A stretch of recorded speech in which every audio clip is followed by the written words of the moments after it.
উত্তরবঙ্গে যেমন মালদা থেকে শিলিগুড়ি পর্যন্ত চিকেন স্নেককে মাথায় রেখে ভারতীয় রেলের তরফ থেকে দ্রুত পরিকাঠামো উন্নয়নের কাজ করা হচ্ছে, যা আগামী দিনে দেশের নিরাপত্তার ক্ষেত্রে অত্যন্ত গুরুত্বপূর্ণ ভূমিকা গ্রহণ করবে। ঠিক একই রকম ভাবে দক্ষিণে উত্তর চব্বিশ পরগনা, নদিয়া, মুর্শিদাবাদের মতো যে জেলাগুলি রয়েছে সেখানে রেলের কাজও দ্রুত সম্পন্ন করতে চায় কেন্দ্রীয় সরকার। ইতিমধ্যেই রাজ্যে পালাবদলের পর রাজ্যের কাছ থেকে বিভিন্ন জায়গার যে জমি যে এতদিন আটকে ছিল তা মিলতে শুরু করেছে, কিন্তু বেশ কতগুলো জায়গা ইতিমধ্যেই চিহ্নিত করে ফেলেছে রেল, যে জায়গাগুলিতে নতুন লাইন পাতা এবং একই সঙ্গে বেশ কতগুলো গুরুত্বপূর্ণ রুটে দ্বিতীয় বা তৃতীয় লাইন তৈরি করার ক্ষেত্রেও যাতে খুব তাড়াতাড়ি কাজ করতে পারেন সে ব্যাপারে তারা আলোচনা চালাচ্ছেন। এবং এই বিষয়ে রেল একদিকে যেমন রাজ্য সরকারের সঙ্গে আলোচনা চালাচ্ছে, ঠিক অন্যদিকে রেলের তরফ থেকেও যেখানে কাজ শুরু করার মতো অবস্থা রয়েছে সেখানে যাতে তারা দ্রুত কাজ করতে পারেন সেই ব্যবস্থাও দেখছেন। এর পাশাপাশি মুর্শিদাবাদের মতো যে জায়গা রয়েছে যেখানে সীমান্তবর্তী একাধিক স্টেশন রয়েছে সেই স্টেশনগুলোরও পরিকাঠামোকে উন্নত করা হচ্ছে। ফলে আগামী দিনে প্রতিরক্ষা সংক্রান্ত ক্ষেত্রে, দেশীয় নিরাপত্তার ক্ষেত্রে রেলকে সম্পূর্ণভাবে ব্যবহার করতে চায় কেন্দ্র সরকার এবং সেই কারণে এই সীমান্তবর্তী জায়গাগুলিতে রেলের মানোন্নয়নে বিশেষ গুরুত্ব।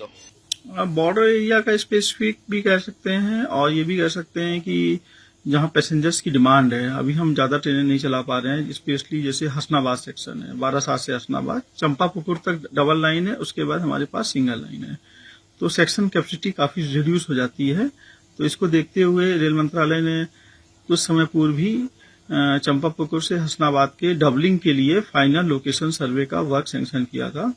फाइनल लोकेशन सर्वे का वर्क भी चल रहा है, एक ड्राफ्ट रिपोर्ट भी बन गई है। अभी इस रिपोर्ट को फाइनल किया जाएगा कि कहाँ किस लोकेशन पे कैसे डबलिंग का प्रोजेक्ट बन सकता है। उसके बाद रेल मंत्रालय इस पर निर्णय लेगा कि इसको सैंक्शन करना है या नहीं है।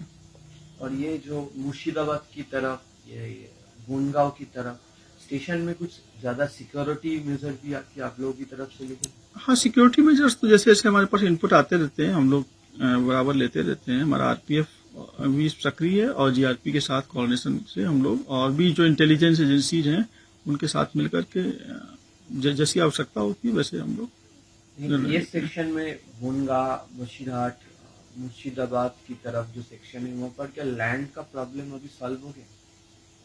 लैंड का अभी कोई डेवलपमेंट वर्क्स में जो आरओबीज वगैरह हैं उसमें भी प्रॉब्लम सॉल्व हो रहा है करीब करीब। और जो मेजर प्रोजेक्ट जिसमें लैंड हमें चाहिए वो कल्याणी से रानाघाट का 3rd लाइन और रानाघाट से कृष्णा नगर का 3rd लाइन प्रोजेक्ट है, उसमें लैंड एक्विजिशन की जरूरत है। तो वो काफी हद तक इसमें कार्य आगे बढ़ चुका है और मुझे लगता है कि प्रॉब्लम सॉल्व हो जाएगी।